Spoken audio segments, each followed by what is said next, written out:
Mesdames et messieurs, bonsoir. Merci de nous retrouver pour votre édition du soir. Tout de suite, les principaux titres de l'actualité. Réunion du gouvernement aujourd'hui sous la présidence du Premier ministre Abdelaziz Jarrad. Les discussions ont porté sur 5 secteurs: l'enseignement supérieur, la formation professionnelle, l'industrie pharmaceutique, les transports et les affaires religieuses. On écoutera le porte-parole du gouvernement dans ce journal.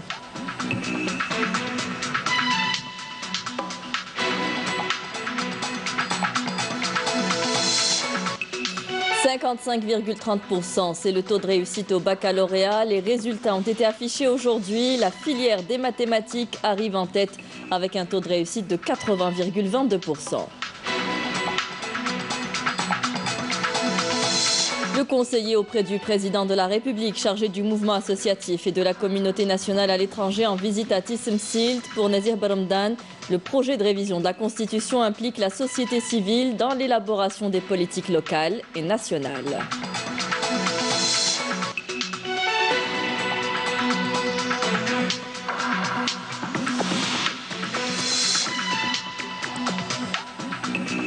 Nous irons à Béjaïa à la fin de ce journal. L'unité de Gouraya de transformation de thon a réussi à doubler sa production. Son défi est de couvrir le marché national. Elle ambitionne également de diversifier sa gamme de production.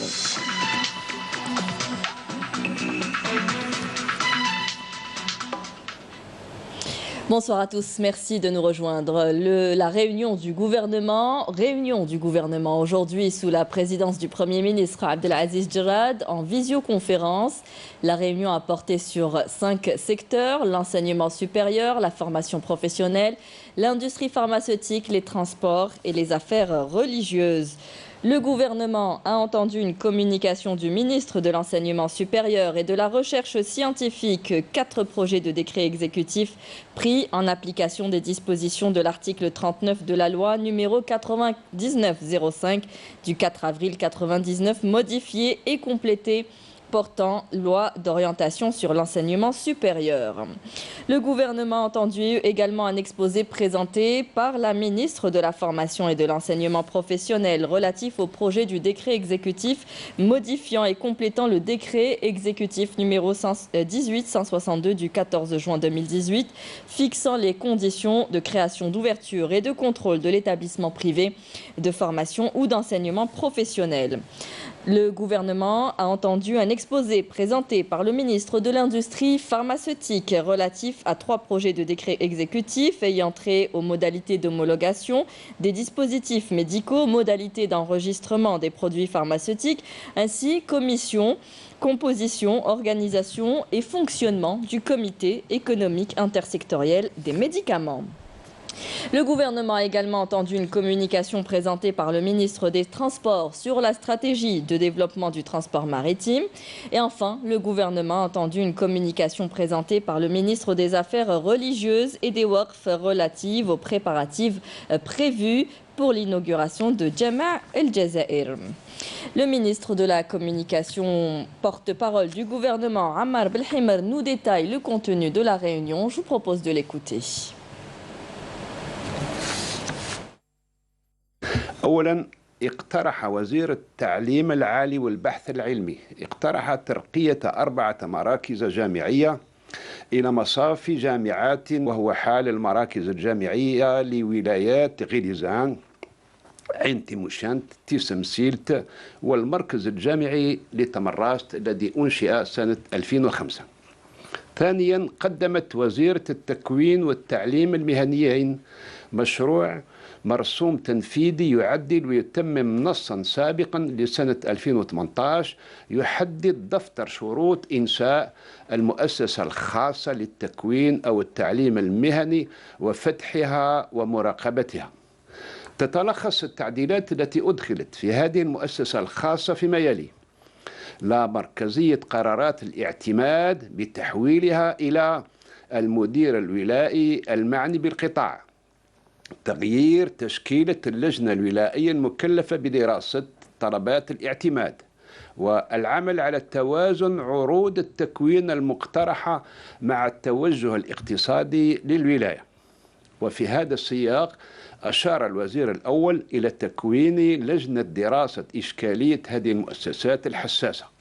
ثالثا، قدم وزير الصناعة الصيدلانية 3 مشاريع مراسيم تنفيذية متكاملة، وتتعلق المراسيم المعنية بالمواضيع التالية: أولا، كيفيات المصادقة على المستلزمات الطبية.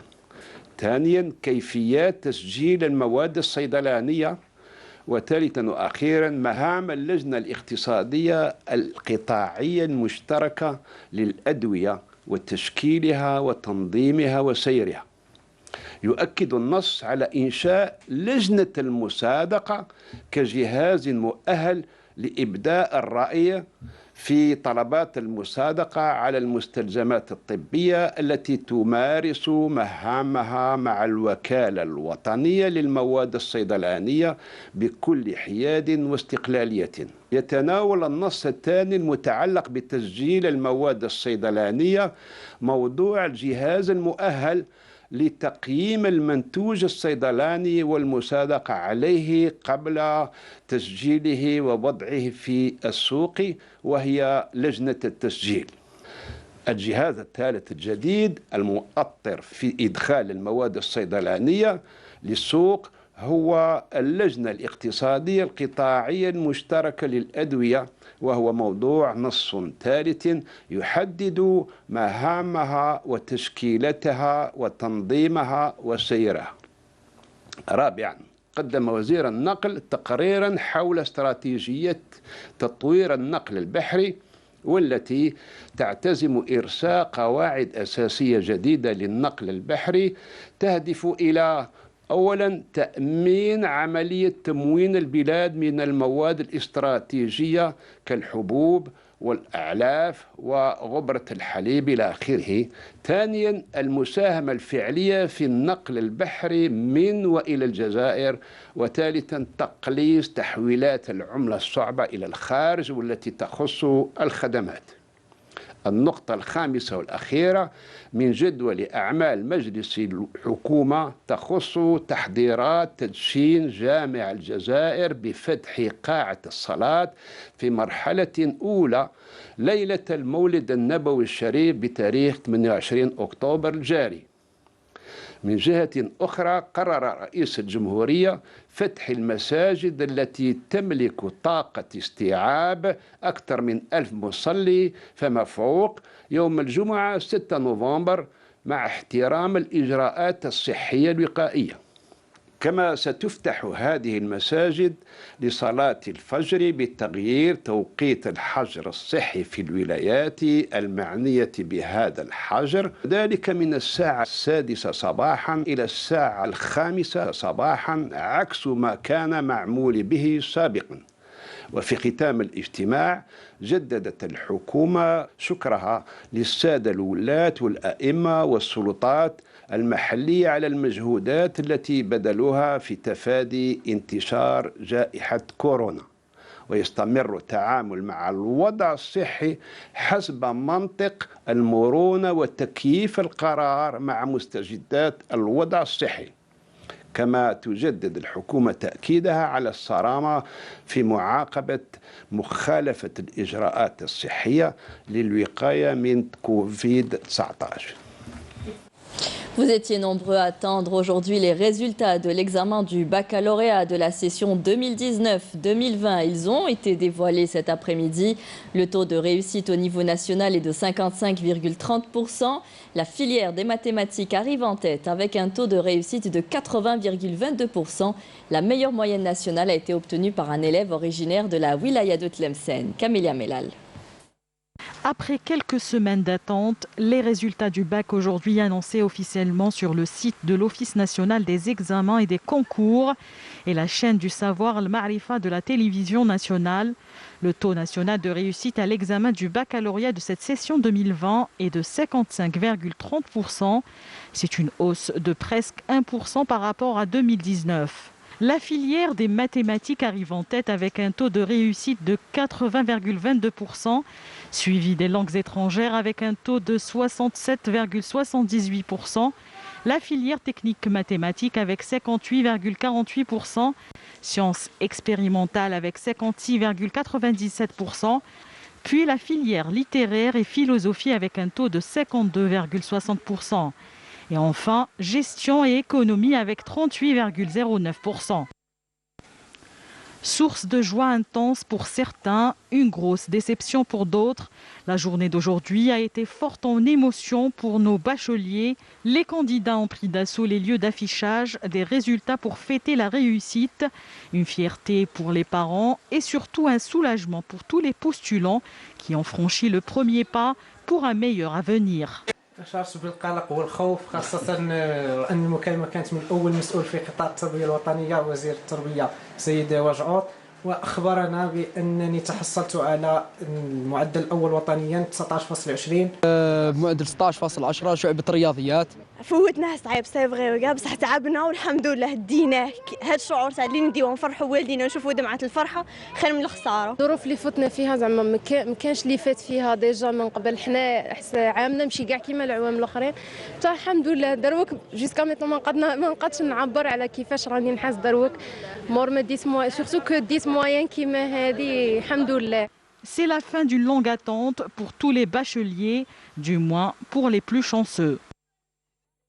Et le président de la République a félicité les lauréats au baccalauréat dans un message publié à l'instant sur les réseaux sociaux en leur souhaitant une pleine réussite dans leur cursus universitaire.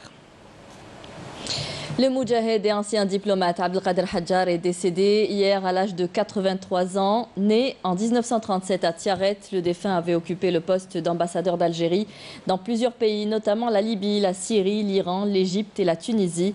Abdelkader Hadjar a également été pendant plusieurs années membre du comité central du Front de Libération Nationale, le FLN. Le président par intérim du Conseil de la Nation, Salah Goudjil, ainsi que le Premier ministre Abdelaziz Djerad ont présenté leurs condoléances à la famille du défunt. La dépouille du moudjahed et diplomate Abdelkader Hadjar a été inhumée cet après-midi au cimetière d'El Alia à Alger. Les obsèques se sont déroulées en présence du président du Conseil de la Nation par intérim Salah Goudjil, du Premier ministre Abdelaziz Djerad, des membres du gouvernement, de moudjahidines, de proches et des membres de la famille du défunt et de ses compagnons d'armes.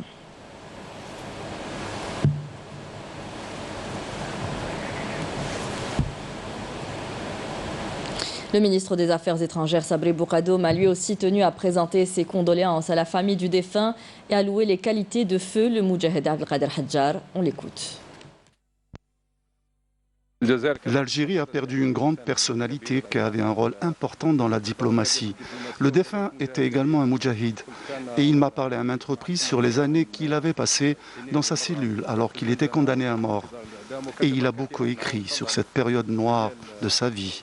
Des écrits que les générations montantes doivent lire concernant son incarcération et la torture qui lui a été infligée.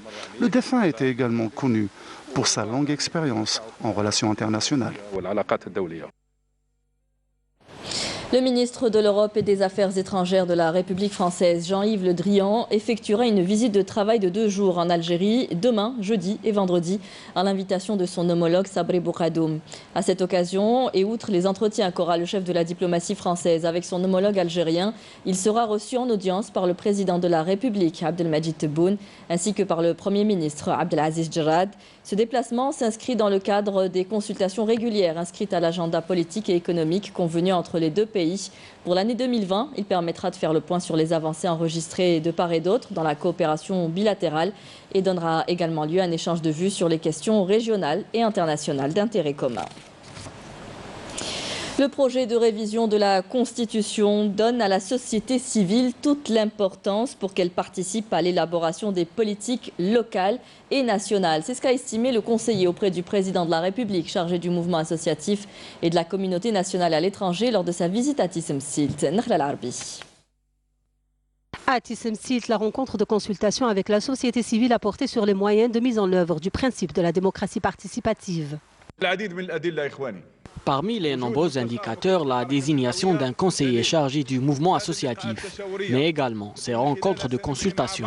Nous allons ensemble élaborer une stratégie et une vision qui implique la société civile, mais pour l'associer, il faut l'encadrer et reconsidérer ses capacités et l'accompagner à différents niveaux au moyen de différentes infrastructures. D'autre part, le président de la République n'a eu de cesse d'impliquer la société civile au plan législatif et pour lutter contre tous les fléaux sociaux. Le président a donné des instructions pour associer la société civile, notamment lors de la dernière rencontre gouvernement-Ali. Il a donné des directives à ces derniers pour soutenir et faciliter le travail sur le terrain du mouvement associatif. L'Algérie nouvelle se construit avec tous les acteurs de la société, avec tous les citoyens responsables de leur citoyenneté. Cette rencontre a permis aux représentants des associations locales activant dans divers domaines de soulever leurs préoccupations. Il y a des médecins qui viennent d'Alger et qui repartent parce qu'ils n'ont pas de logement. Les gens n'ont pas les moyens pour faire leurs prélèvements et leurs examens chez le privé.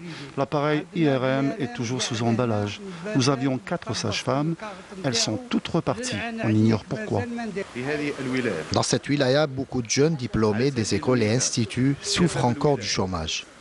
Le leitmotiv doit être l'intérêt, l'accompagnement et l'évaluation de la société civile. Nazir Boramdan a rappelé que le projet de révision de la Constitution soumis au référendum du 1er novembre prochain donne à la société civile toute l'importance qu'elle mérite afin qu'elle participe à l'élaboration des politiques locales et nationales. La campagne référendaire entame sa vitesse de croisière. Au terme de la première semaine de son déroulement, les préparatifs s'accélèrent en perspective du prochain rendez-vous électoral. Retour sur la 7e journée de campagne qui s'est déroulée hier. Bouchra Boali. S'exprimant lors d'une rencontre tenue à Tiaret dans le cadre de la campagne référendaire qui entame aujourd'hui sa 2e semaine, la ministre de l'Enseignement et de la Formation professionnelle, Houyem Benfreha, a affirmé que le projet de révision constitutionnelle garantit à tous et sans exclusion le droit à l'enseignement et à la formation. Le ministre du Tourisme, de l'Artisanat et du Travail familial, Mohamed Hamidou, animait de son côté une rencontre à Boumerdès où il a appelé les Algériens à participer massivement aux consultations populaires du 1er novembre prochain, lesquelles contribueront à l'édification de l'Algérie nouvelle, a-t-il dit. Le ministre délégué chargé de l'environnement saharien, Hamza Sid Sheikh, menait lui aussi campagne à Al-Rouat en faveur du projet de révision de la Constitution.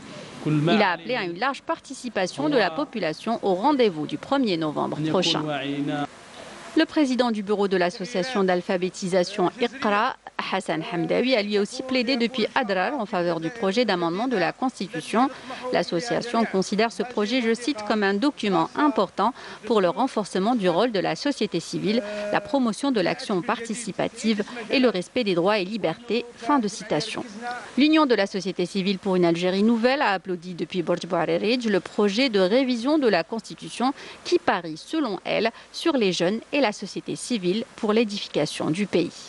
Le président de la Confédération nationale de la société civile, Tahar Cheha, qui lui aussi a appelé depuis Khenchla à voter oui, a salué le projet d'amendement constitutionnel qui consacre, selon lui, le principe de la démocratie participative et la contribution de la société civile dans la lutte contre la corruption. Le chef de file du mouvement Al-Islah a appelé depuis Tougourt les Algériens à plébisciter le projet d'amendement de la Constitution pour, dit-il, rompre avec les pratiques anciennes.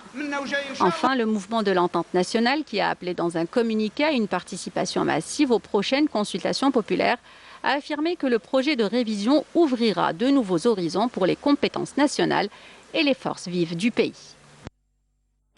Direction Béjaïa à présent, l'unité de Gouraya de transformation de thon créée dans les années 2000 a enregistré d'importantes avancées sur le plan technique, ce qui lui a permis de doubler sa production. 400 000 boîtes sortent quotidiennement de cette conserverie.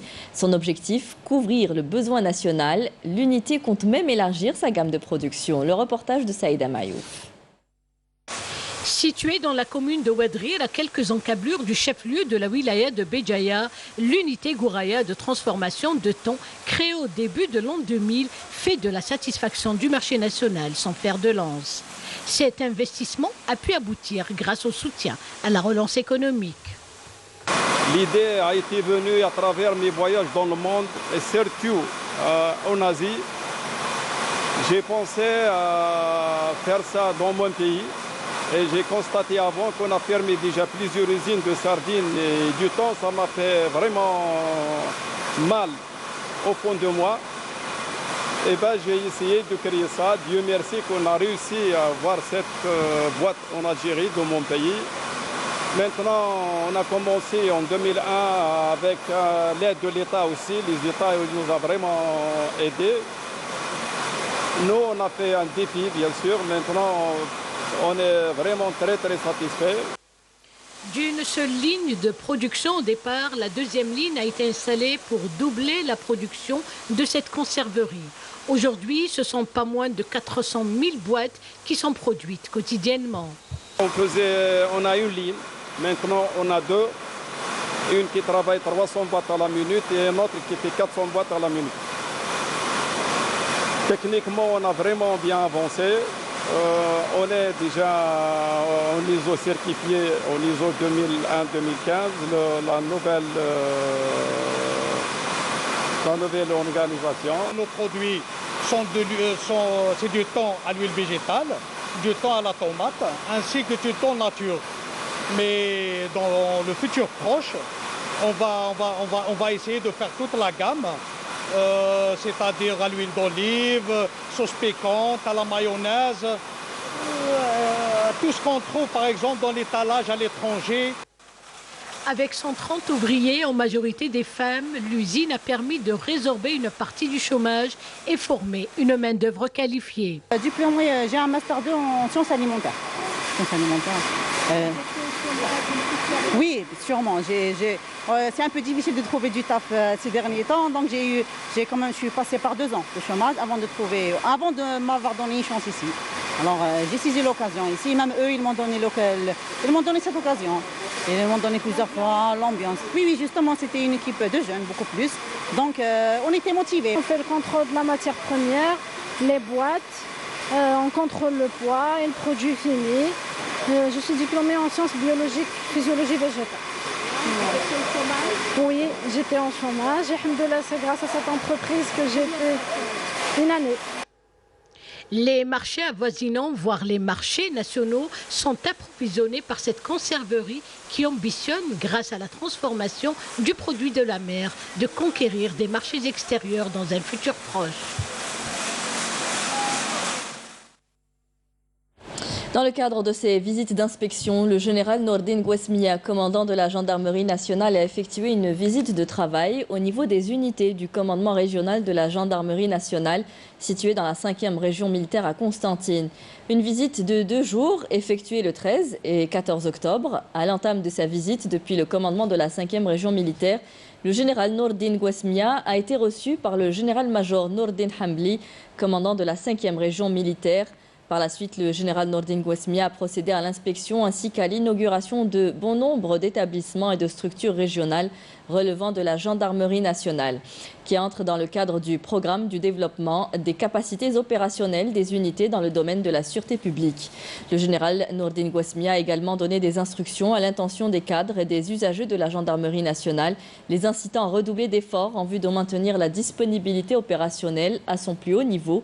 Il a également appelé à consentir davantage d'efforts dans la lutte contre la criminalité dans ses diverses formes et dans le travail de proximité à même de renforcer le lien avec le citoyen et d'encourager la culture sécuritaire en vue d'atteindre une sérénité publique.